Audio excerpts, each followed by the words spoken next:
to strap in and get ready. The leaders in NRL SuperCoach are incoming. Bringing you the ultimate insight to help you win your leagues and climb up the rankings. You're now listening to the Insight NRL Show with your hosts, Brain, Mattrix, and Whisperer.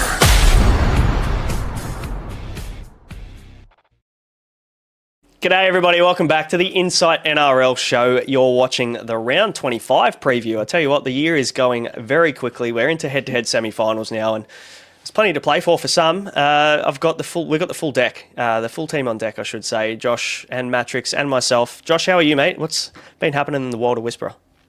Not much, mate. Not much. Falling asleep at 4 a.m. and doing a lot of that over the weekend with EPL back, game week 1 last week. I know you both dipped your toes into the EPL landscape. 43,000 people signed up so far, which is unreal.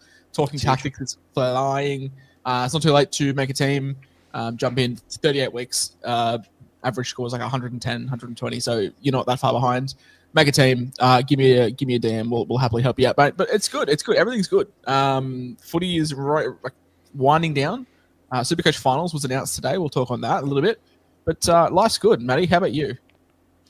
Yeah, went to Broncos on the weekend. Got in the sheds. That was good.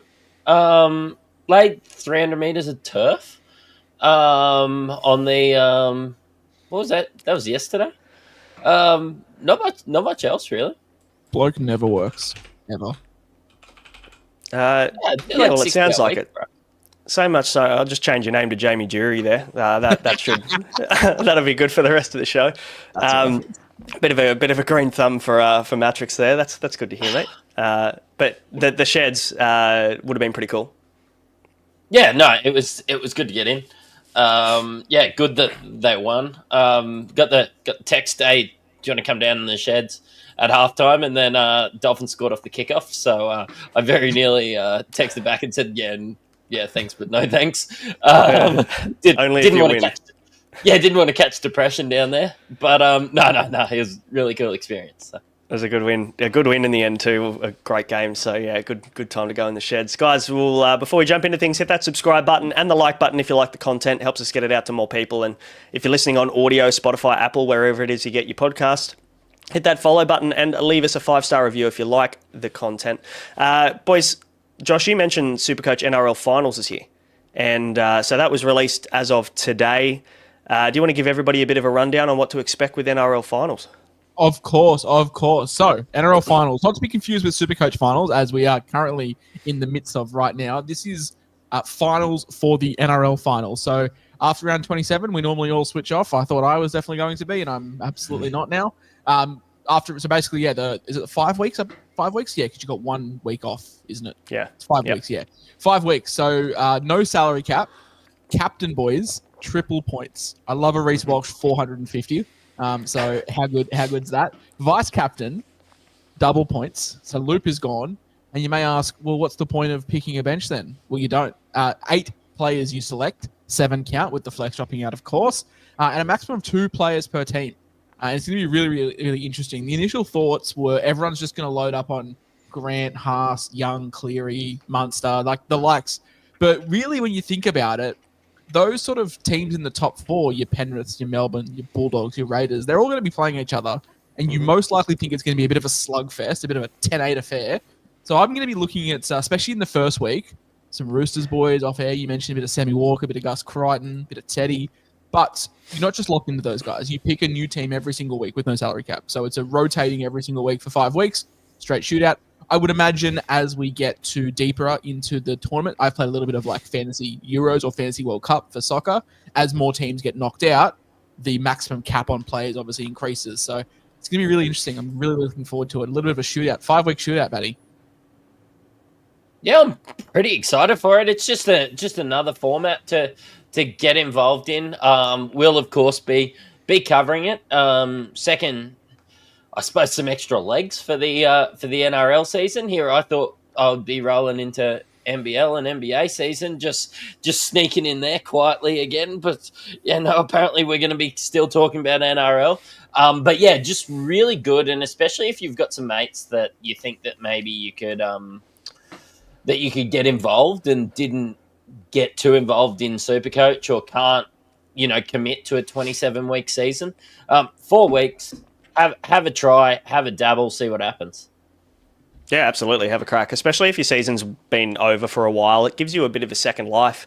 Have a bit of a crack and throw a few pods at the wall, see what sticks for 4 or 5 weeks. Just on that, how do you boys feel about knowing that we're going to be podcasting about NRL SuperCoach in October and rolling into a late December pre-season? It doesn't stop. Like it's turning into NBA or EPL, like one of those all year round sports. Yeah. Late. You say late December. I don't know about that. You can turn up in late December. I might be back early January. Personally, are you not telling me that we're not releasing a SC Gold team reveal the day it opens? Way too. Actually, no, we fucking will be. We will be for sure. We're degenerates. We'll be there. But yeah, it's exciting. It just gives everybody another chance to watch a bit more footy. And to be fair, like, yes, I love sitting down and watching finals footy, not having to worry about what my players are doing. Like that's nice. It's relaxing when you're doing it for 27, 28 weeks a year. And then you add the preseason, and it's a pretty long season when you're podcasting and doing 3 or 4 shows a week. But in saying that, it probably will make me pay a little bit more attention now to the footy in the finals. Usually I kind of switch off a little bit through that period too. I think we were talking about that a couple of weeks ago. Like, I think the Manly played the Dogs in a regular season game, and the commentators were like, "Oh, this was a blockbuster finals game just last year." I cannot remember it, but I can tell you the exact stat line Nico Hines put up in round 4, 2023 against the Dragons. Like, it just, when you're paying more attention for fantasy or a SuperCoach game, you're just much more engaged. I do not remember Manly versus the Bulldogs last year, but like I said, I could rattle you off Nico's entire stat line from the 183 he scored against the Dragons. That'll be good. I'm interested to see what the viewership looks like for NRL. I don't think it'll move the needle too much, but an extra 100,000 people watching it might be a bit of a difference. We'll see. I'm interested to see how many people play. 175,000 people played NRL SuperCoach this year through the main season. So, what do you reckon, Matty? How many people you reckon are getting to finals ago?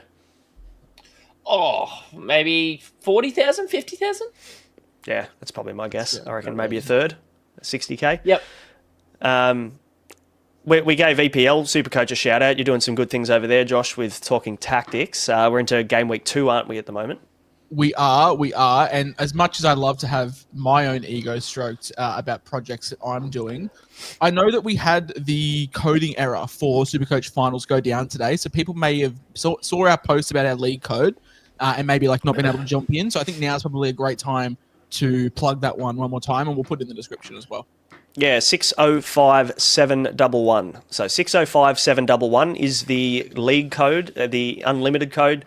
The Standard Squeeze are kind enough to continue to give away prizes for that competition as well. So highest scorer every week, we'll mention it on the pod. As we always do, we'll get themselves a 4-in-1 or a combo pack from the Standard Squeeze, and we'll be giving away a 12-month all sports Patreon subscription to Insight for the overall winner. So get involved in that.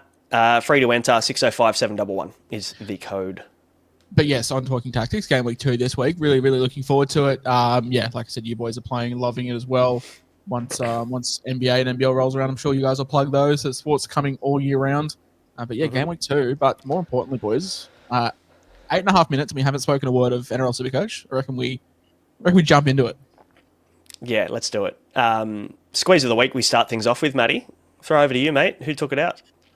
Oh, it was Lance. Coach of There's a Bear in there. 1664. He had Mulatalo, Katoa, Edwards, Lomax, Nico, who all went 100 plus and looped Walsh's 155. It's a beautiful feeling, isn't it? Hop into our DMs and socials to claim your prize.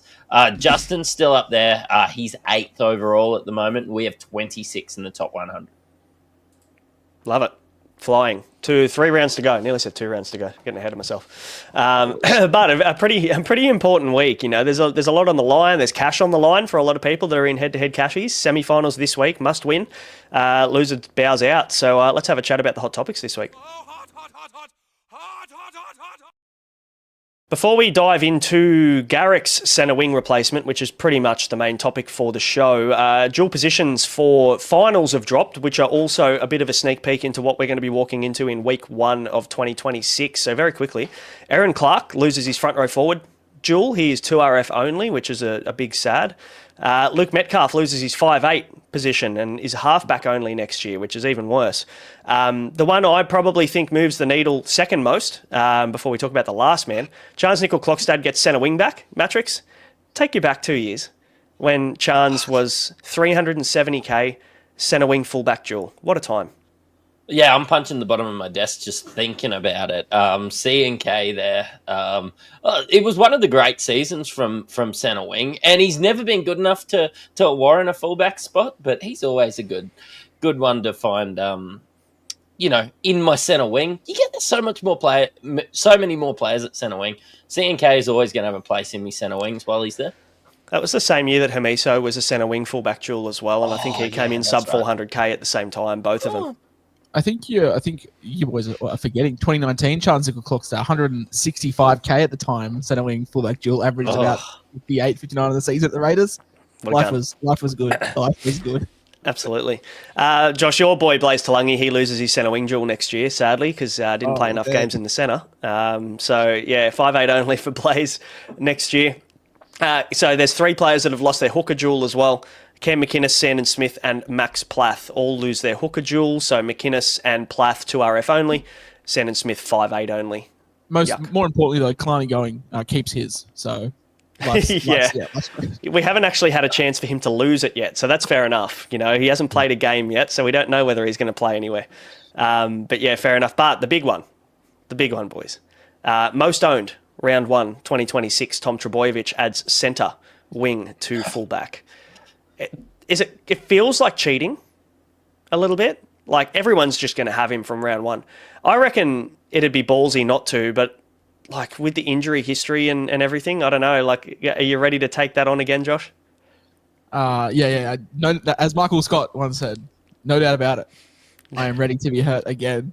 I'm really annoyed that Souths are eliminated from finals contention because I would have loved to see and what duel Latrell Mitchell would have picked up as well. So just a little bit of a sneaky insight. There is a very, very real chance that we have Turbo, Trell, and 3 fullbacks.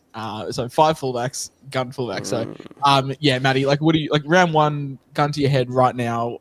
Turbo's like 6'10", 6'20". You start with him at centre wing. Yeah, 100%.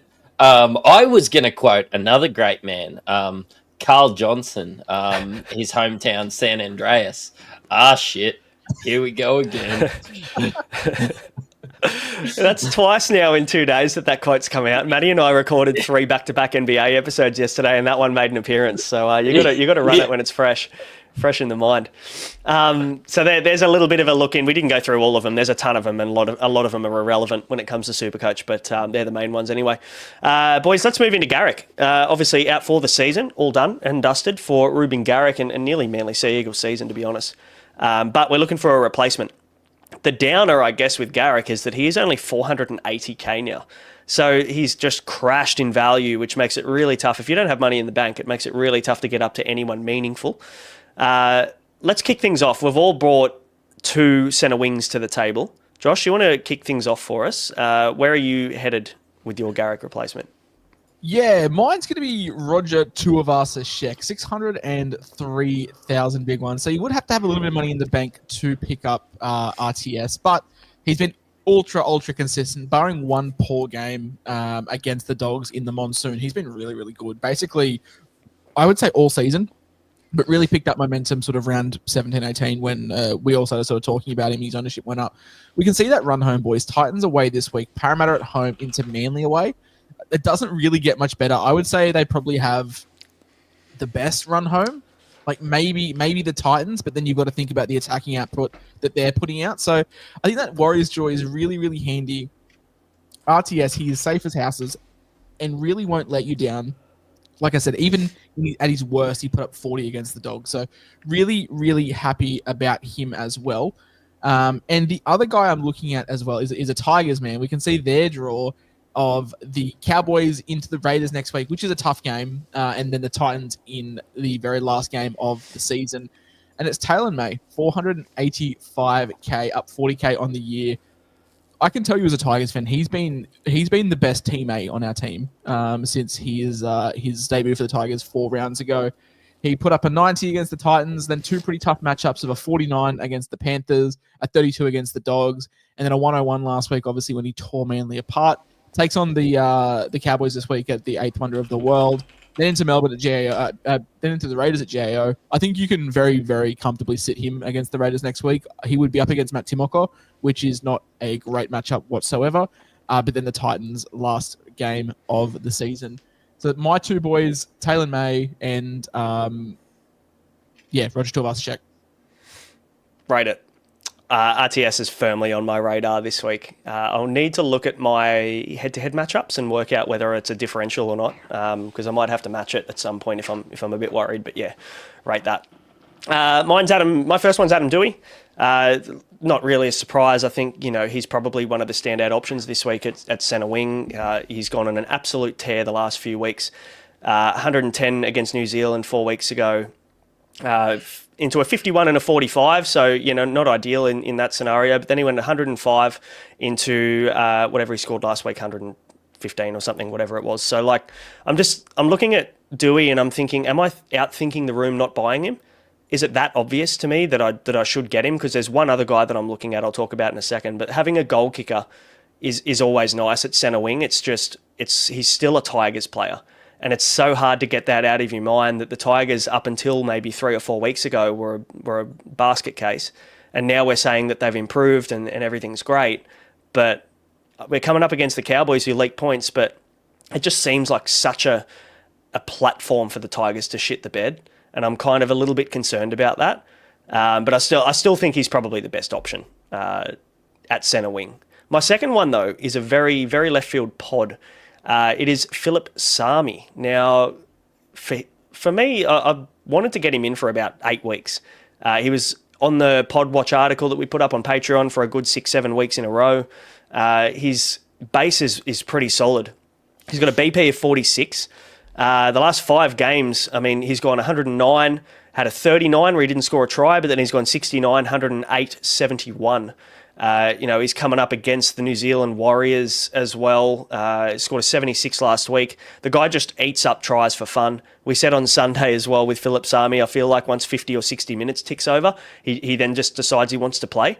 So he usually always... Yeah, he just always scores a try in the final 20 minutes of a game somehow. It's a beautiful matchup. The Warriors concede 18 tries to left wingers this year, which is the second most of the season.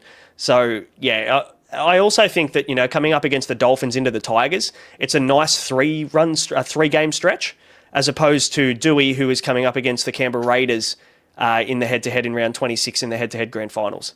So, you might have to sit him in that.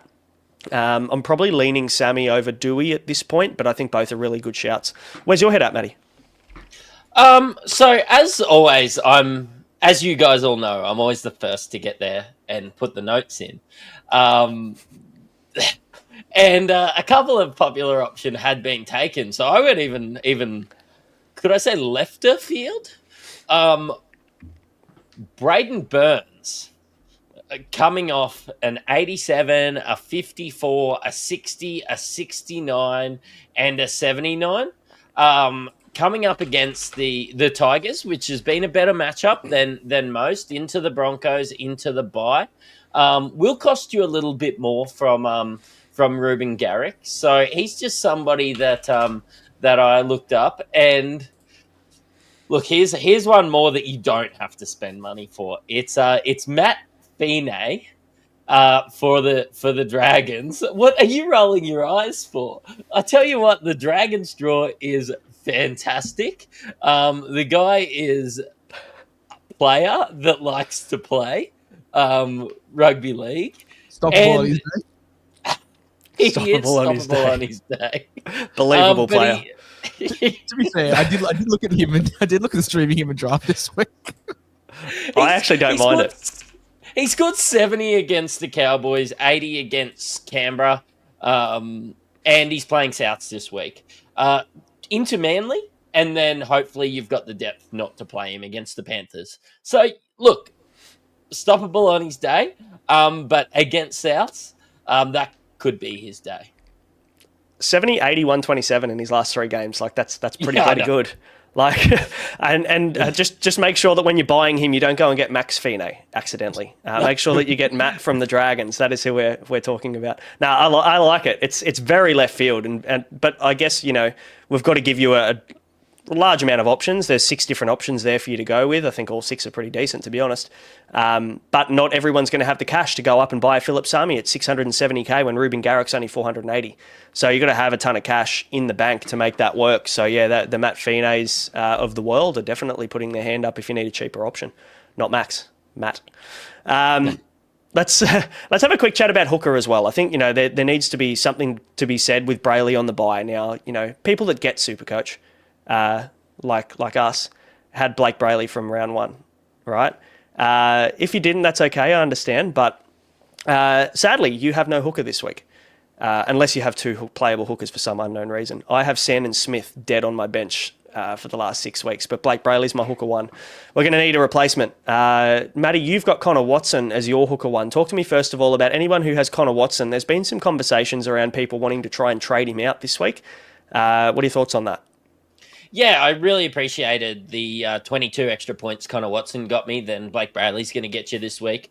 I think that really moved the needle. Not to be confused with Connor Watson's, 14 the week before? He's really good. And those lucky enough to have Sam Healy last week, that was a really viable 10 as well. Hopefully some of these other guys can score more, but you shouldn't trade out Connor Watson. He's been good all year. I know he hasn't scored well the last couple of weeks, but it's just not worth doing a trade at hooker. And if you do have, you know, some of that flexibility around, you should still be just using that trade elsewhere. There's people, honestly, probably viably not trading Blake Brailey.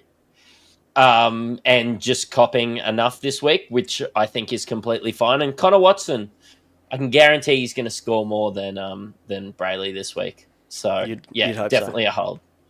Sure. You never know after the last couple of weeks. I was going to say I'm not convinced. Genuinely, it's a toss up.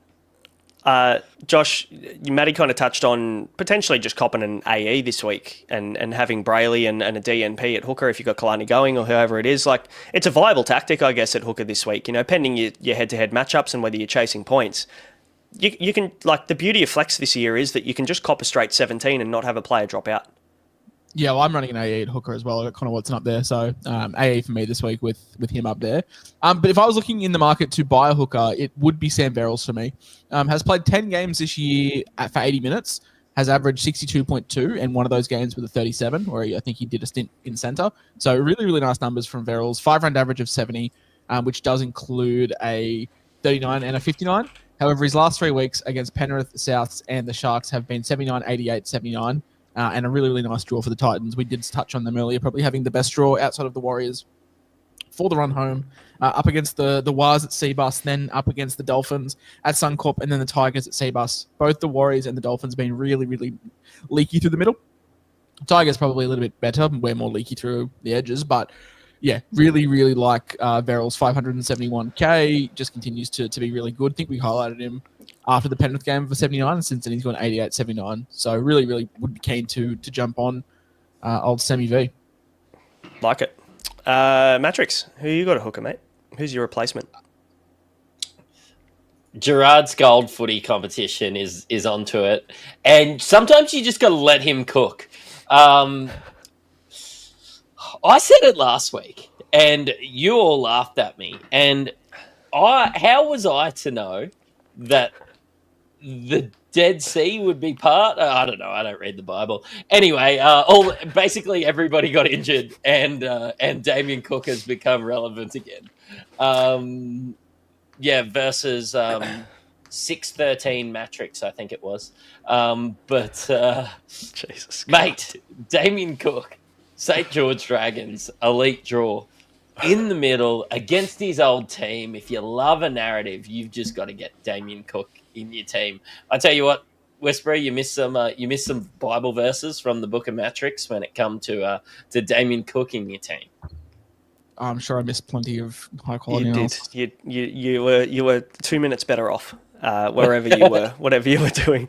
No, I did admit in the Q&A the other night, I'm like, no, Cook's, in the perfect scenario this week, isn't he? Like, they got Ben Murdoch-Basila, I think it is, playing at 13 this week. They're missing Harm Saleh, they're missing Jack DeBella, and they're missing Hamish Stewart, like 3 of their big minute guys, big minute forwards per se. So yeah, I think Damien Cook's going to have to play 80 minutes this week. It's more just for me, I'm just a little bit concerned around like his PPM this year has been pretty poo. Even when he has had 80 minutes or had big minutes, 70 plus, I went to do the numbers and I didn't even bother finishing them because I thought they were actually going to be good. And then I'm like, this isn't going to be anything for content. How many times have you done that? You're like, let's look a lot. Yeah, you just pumped. You're like, Yeah. It was like, does this fit my narrative? No, I'm going to fucking stop halfway through. But the minutes, even the minutes were 80. He was putting up 35 and 80 minutes at different times this year. So it's just, I like the play because he's going to have to be in everything this week. But yeah, didn't fit my narrative of the numbers showing it.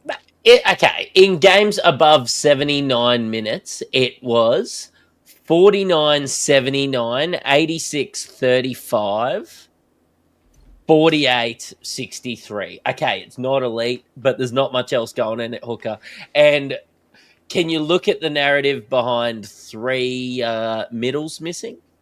I can, and also playing against his old team. Yeah. Playing against his old team. That's what we're here for. We love a narrative. Yeah. I don't really have actually, no, I do. I have a narrative on this next one. I've just realised it. I'm very excited about this one. And my hooker pick, if you don't have any money, if you're skint, if you need a nice, sizable downgrade to get your Adam Deweys, to get your Philip Samis, it's Jake Simpkin. Now, Jake Trbojevic is out for the season. He's been confirmed by Paul Gallen on 100% footy that they're going to be resting him for the rest of the season due to these HIAs, which means Jazz Tavanga has gone to the 13. There's no one on the bench there that's going to be covering hooker. Jake Simpkin the last 2 weeks has played 80 minutes for 64 and a 69. And let me top it off. He just had a baby last week. He has a newborn baby at home. It doesn't matter. It's too late. No, because it's the game after the baby, and he's already had that. He got he got 69. He got Dave Warner choppered into the ground. Didn't you hear? He was like, no, it was crazy. It's like the baby was here at like 12, and then he played it too, which is just insane. Good on his missus. But no, look, on a serious note, it's like a couple of 60s, big tackle games, 80 minutes. He's in everything in the middle. They've got a pretty nice matchup. Finns are pretty weak through the middle as well. They're missing a lot of their middle pieces this year.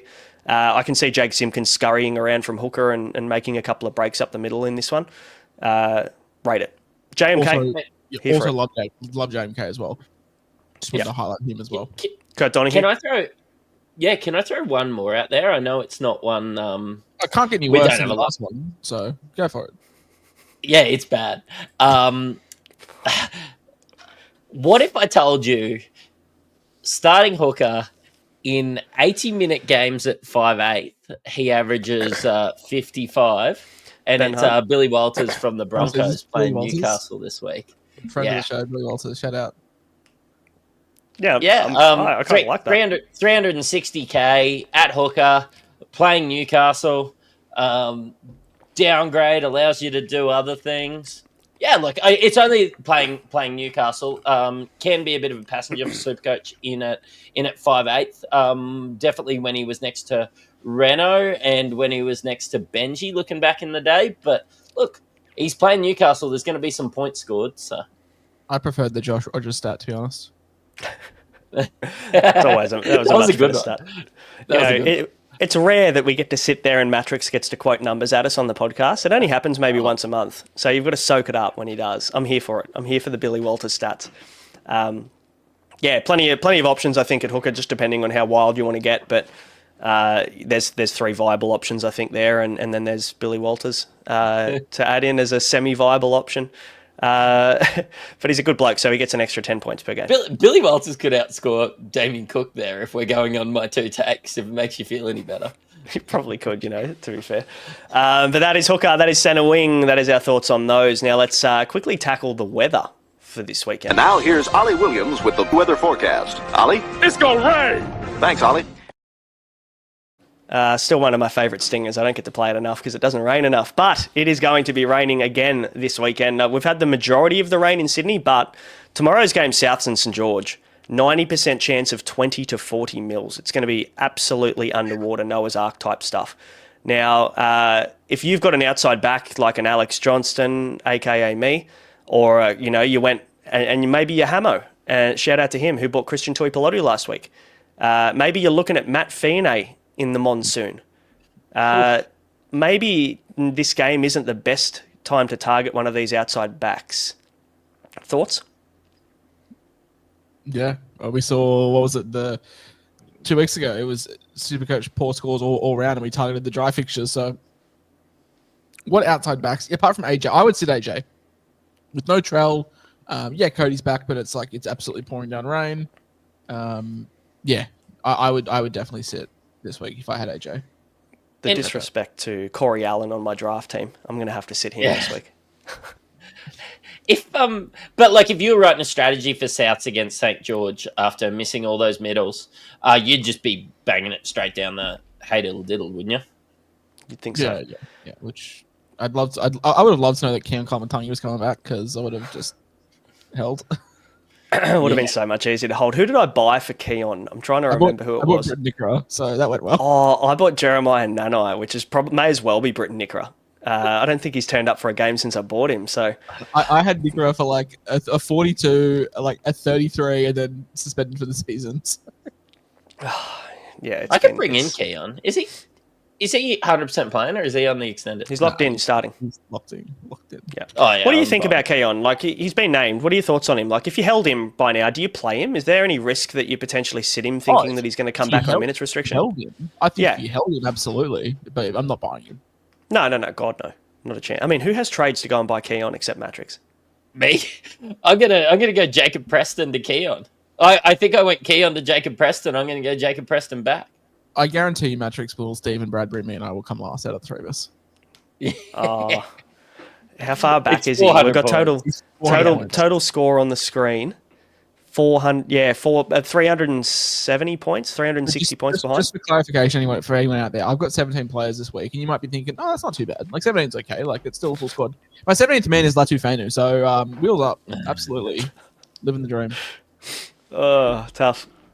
The rest of the week in terms of weather, a lot of these games, so Friday games are minimal. So the two big blockbuster games are the heavyweights. They're minimal rain, which is great. We're going to get some good games of footy.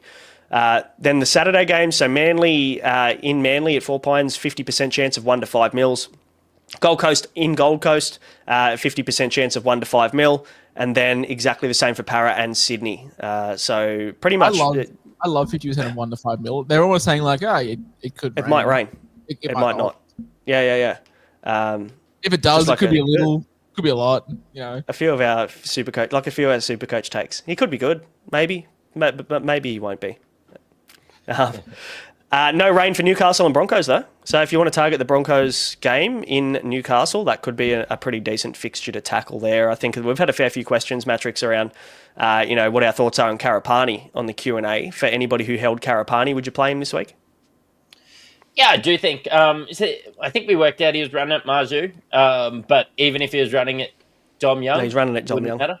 Oh, running at Dom Young. Yeah, we looked it up last night. Doesn't matter which one he runs at. Because they're both turnstiles. Karapani should have scored. He scored really well last week and probably should have scored an extra one when Reece Walsh hit him on the chest out there on the wing. So. Yeah. And same weather prediction for the Tigers, Cowboys. So honestly, I'm not really factoring in too much weather aside from Thursday night, but I think there's some decisions on some sits you're going to need to make in game one. I wouldn't mind your thoughts before we get into trade trends on what I need to do at hooker this week, because I've got two decisions. Now, I've got Blake Brailey there. I don't want to get Damien Cook because he plays game one. And I want to potentially use Brailey and save a trade at hooker and use him as my loop, which means I need to VC Nathan Cleary early enough that he's like my only VC option, Nathan Cleary this week. Or would you just not worry about hooker and VC late, VC Teddy into Walsh, and then make that hooker decision? I'd have to buy like an Appy Coruscant or something like that late in the round for Brailey. if I wanted to go down that road. What would you do? What NRL games? What is the order of affairs? So I'd just fade hooker if I were you. That's what Just go with 17 this week, you reckon? Oh, okay. So it has to be after the Roosters game. So it's Appy. Honestly, Appy's not a bad shout. He's played 80 minutes for the last 2 weeks. If you really want to, if you really, and they're playing Latcheth in the middle. Mm-hmm. Well, no TDS. Like TDS was the big thing. Now he's gone, so it's like Appy's fine. If you're really keen on James Tedesco, I think Appy's a fine hooker. I'm in the position where I can actually trade out Sandon Smith to someone. That's why I'm potentially looking at someone like a Simkin. But then Sandon Smith is going to lock out on my Teddy loop, so I can't do that move. So it's like playing Tetris this week in terms of timing, my VC, right? So I don't have to muck around and waste trades at hooker, which is my preference. If you can find a way to play with 17 or use Brailey as a loop this week for your VC, if it goes well, that's definitely my preference. I know it's cutting it fine, but you could vice captain Jaden Campbell, and then trade Sandon Smith out in the half an hour between games. Yeah, if he does score well enough. Yep. He seems like a guy that could go 100 against the Wires at home on the Gold Coast. Definitely. We'll talk about captains very soon. He's definitely in that list. Let's have a chat about trade trends for this week. Target acquired. And as always, Trade Trends brought to you by Ryan from Astute Newstead, with thankfully had another rate cut. So if your rates are above 5.4% and you want to buy your first home, you want to renovate, you want to save some cash, then Ryan is your guy. He does all the heavy lifting. He's got over 40 lenders on panel, including all of the major banks, to get you the best deal, the best rate, and have the most amount of money in your pocket. So it doesn't cost you a thing either. So you can contact Ryan via the link in our description below. Let him know that we sent you. He will look after you. Boys, trade trends, obviously, we're looking at Adam Dewey at the top of the list. We've talked about him. Harry Grant, though, we haven't talked about Harry Grant as a hooker option. 635K, coming off a very sneaky late try that bagged him about 20-odd points there at the back end of the game, 27 points. 5.2 the last second of the game. the last play of the game. He is 53% owned, so you're somewhat maybe following the pack a little bit on Harry Grant, but I think he's probably still the hooker with the most upside. It's more a matter of, do you want to spend that much money on a hooker or make a traded hooker at all to finish the year or get late in the year? What are your thoughts on Harry Grant? I guess no one mentioned him for a reason, right? He's the best hooker, isn't he? Like, it's just, he's also the most expensive. If you can put up with the potential restings next week or the week after, then yeah, absolutely. I wouldn't be buying him if I was in like an overall hunt. Head to head, I think he's a much more viable purchase. Yeah, fair enough. Mattrix, what are your thoughts on Reece Walsh being the third most purchased this week? It's wheels up, isn't it? Yeah, Newcastle aren't great. Reece Walsh was actually phenomenal last week.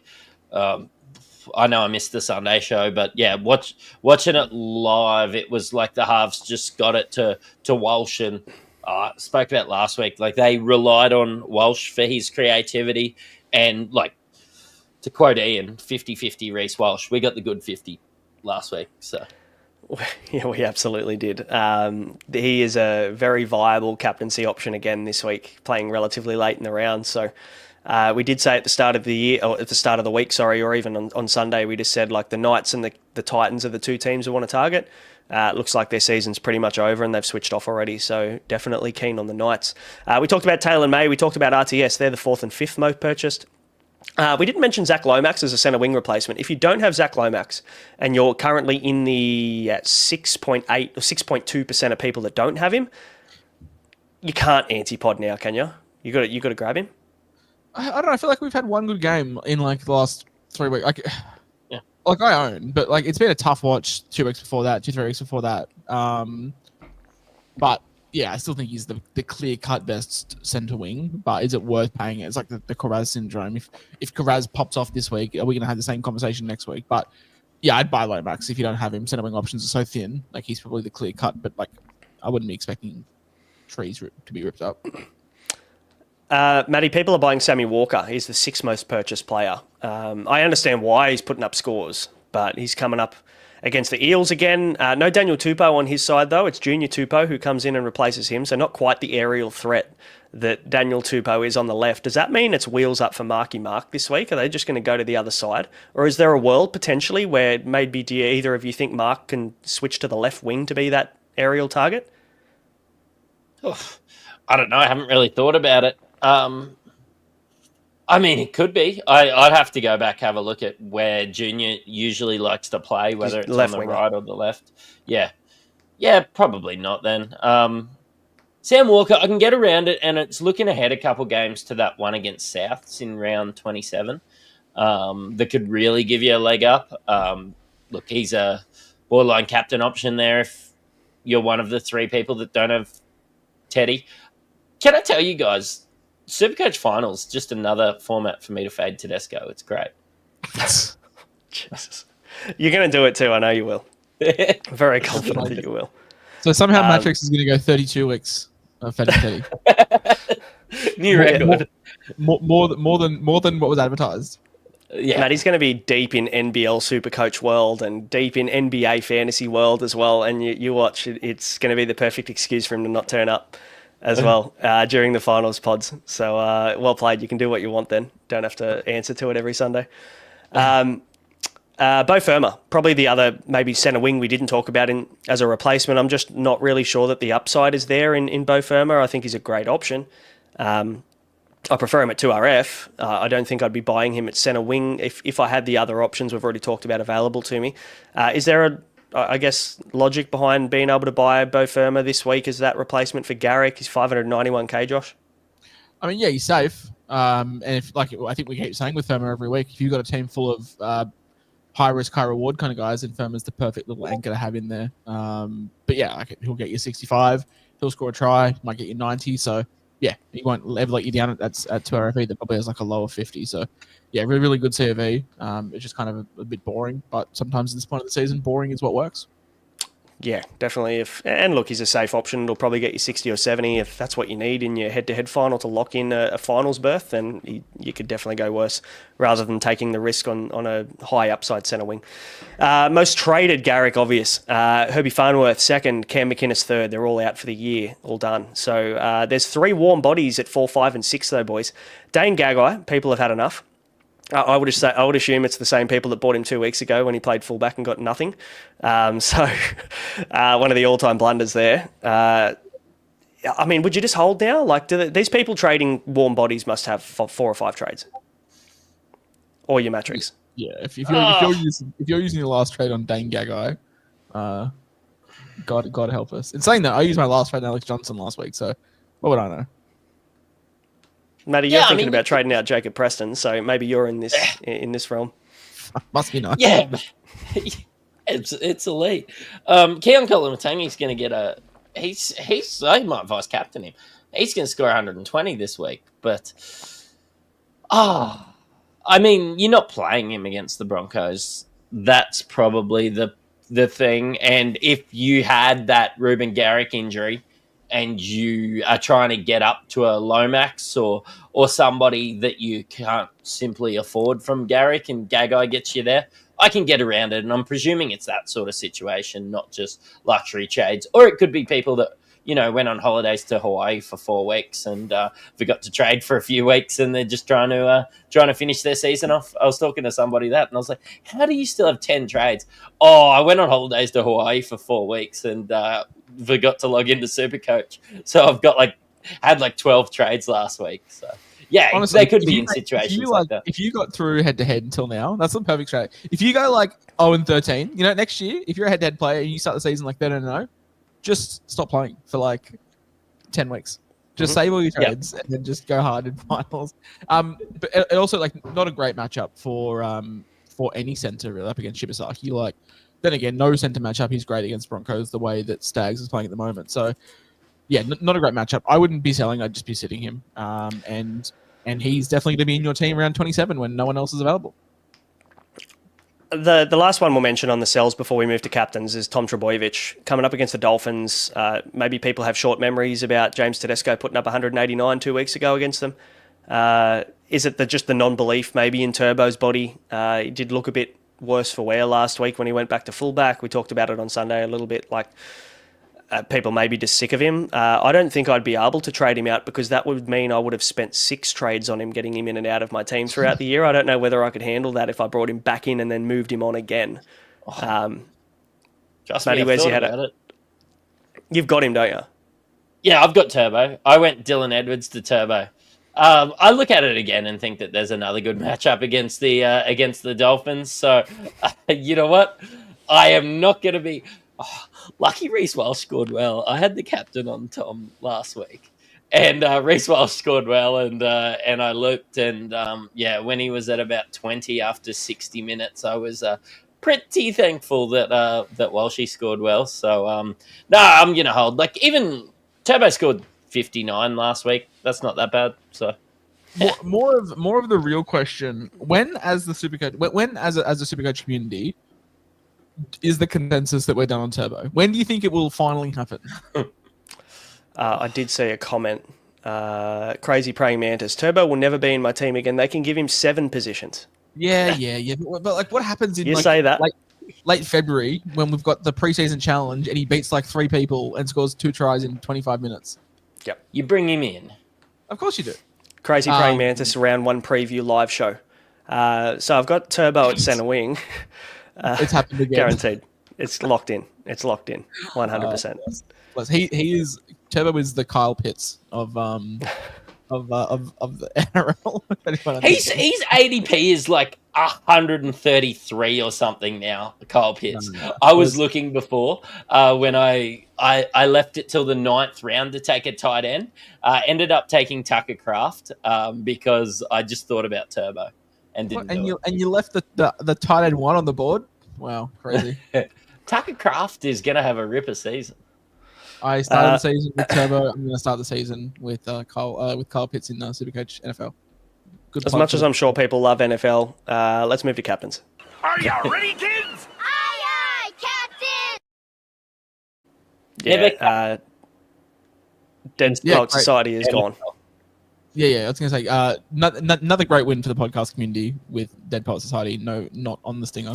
Each week, I look forward to it. It's probably one of the most relevant topics as well at this time of the year. Oh, can't wait for NBL season to come back and talk to you, Spuds. Do whatever you want. It's going to be the best few months ever. I've got to still podcast with you for NBA, so we're not going to get a break from each other anymore. James Tedesco, he is the most captain player. 32.8% have the C, 19% have the VC on him. Look, it's for me a bit of a no-brainer. It's safe. I think people in head-to-head semi-finals are looking for something relatively safe for their double points. I don't think he's going under 80 personally in this game. But the Parramatta Eels usually turn up at CommBank. Like, is there a world where the Eels can put a score on? Yeah.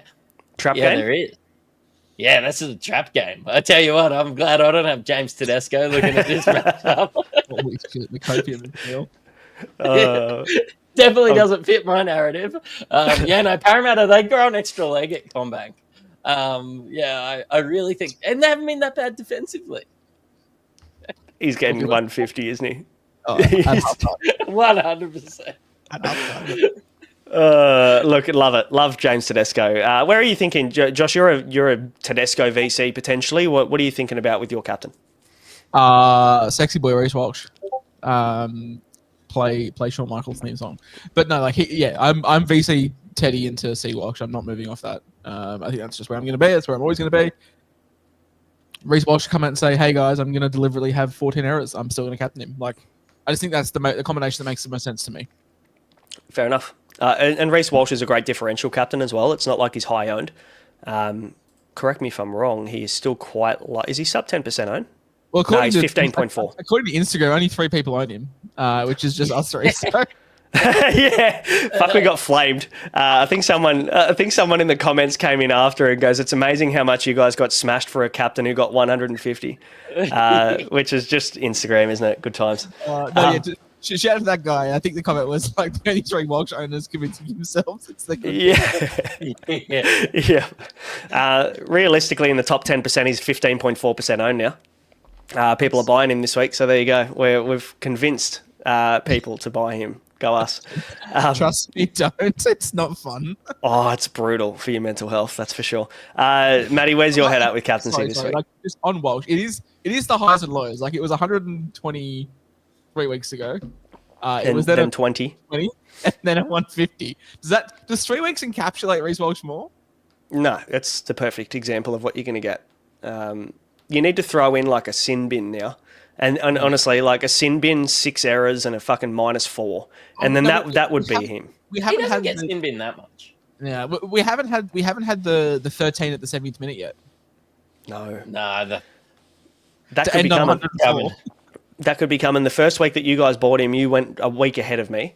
And I remember he was like on 20 after 2 minutes with a try assist out the far left and was on 20 with 20 minutes to go. And I thought, fuck, I've won this one. I've got away with it. And then he ended up getting 94 and you two captained him that week. And I ended up captaining like Turbo for a fucking 50 after Aman dogged me on the Turbo captain. Yeah. I was on a boat having dinner through the Sydney Harbour and I was tempted to jump off it at the 70th minute. Ejectocito, cuz. Matty, where's your head at with captaincy this week? Well, it's not Tom Trbojevic versus the Dolphins. Not drinking that Kool-Aid anymore. James Tedesco either. Yeah, it's not James Tedesco. I was thinking Jaden Campbell, but not joking, going left field as a new Keon Kolomatangi owner. I am thinking Keon in the wet against St. George after all their middles have been decimated in the torrential rain. It's just screaming 120 for me this week. Keon versus St. George. It's screaming 42 minutes for me. It's going to be one of two things. It'll be 42 minutes for a solid 53, or it'll be 80 minutes, first game back from a syndesmosis after 5 weeks. Wayne hates him. 125. Like, honestly, there's no in between at all. And he's a bit of an animal. Like, the bloke got a broken jaw and then just played the next week. Didn't miss any time at all. Yeah. So, I don't know. Like, if there's anybody that's going to come back in record time from a Cindus Mitchell-Moses injury, it's going to be Keon, and he's going to put up 80 minutes. So, wheels up. I like it. Scotty Drinkwater is actually the second most captained at this point in time against the Tigers, 16.2% owned. They're at Leichhardt. It's 2 p.m. game as well, I think. So, day game. Oh, death for any other team. I honestly think if we played every game at 2 p.m. at Leichhardt, we'd go 23-0. Yep. Agreed. Good spot for us to be. Tigers are on a high. Look, I don't know whether I'd be captaining Drinky this week. I like the fact that other people are taking that risk last game of the week because the Cowboys have been... I've been saying that for 23 weeks. It hasn't worked too well. Well, I mean, I own, so I'm happy for him to go big. I just don't think I'm going to be captaining him this week. But I think Reece Walsh could be my captain if I go with the early VC Nathan Cleary, who's the most VC captain at the moment, a VC player at the moment, 39% in the top 10%. So I do like your Jaden Campbell shout though, Matty, against New Zealand Warriors. I don't mind that at all. Stats though, I was looking at it before trying to find a narrative for a social media post. Maybe like New Zealand concede heaps of points to halfbacks or something like that, and they don't. It's middle of the road. But there's going to be points in this game. There will be some points. Neither team like to play defense. Jaden Campbell will score 22 or 150. It doesn't matter. I'm still not... Like, I know that they keep finding ways to win, but I'm just not a firm believer of the Wars since Luke Metcalf's gone. So, Titans can turn up for games. They're just as hit and miss as Jaden Campbell scores. So... it just looks to me like a perfect vice captain. Like he gets 50, then he's highly owned. Doesn't really matter. But yeah, if not, I think you could see a really high ceiling. And I get the Nathan Cleary shout, but Canberra have been good defensively. Like that's my concern.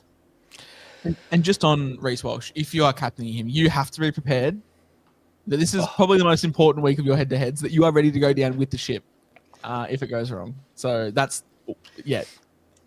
As he passes the ball and Karapani's sitting out there wide open and the ball hits some kid in the head in row 4, you've just got to be prepared. I feel like they're a very similar player, Campbell and Walsh. Like Walsh is just the extreme version of Jaden Campbell, in my opinion. Like can go low, but also has that big ceiling, good position to be in, goal kicker, coming up against a pretty weak team. You can't really go wrong, I don't think, with either of them. But that's plenty of captain. If you want to get really spicy and you're buying Adam Dewey this week, there's a narrative there. Leichhardt return 2 p.m, goal kicker for the West Tigers. They're on a tear. The Warriors concede a lot of tries down the left. I feel like Dewey's going to be in everything. And Luai's a kind of guy that just likes to sit back and get his half involved. Like, he hasn't really kind of asserted himself in the attack at all this year. He's done a bit more dancing than actually like playing football, I reckon. Dancing. So kind of like Dewey as a captain option in the last game as well. 4 p.m, not 2 p.m. So, rate it. And actually, there was one comment I'm going to bring up. Tedson Burgo. Braino, I watch Dead Poet Society anyway. I can get those 2 hours back. And that is how we're going to finish this podcast. Shout out to Tedson Burgo. Thanks for watching, guys. Thanks for getting involved. Make sure you hit subscribe and like. And we will be back on Sunday to wrap up the head-to-head semis. Good luck this weekend. See ya. Cheerio.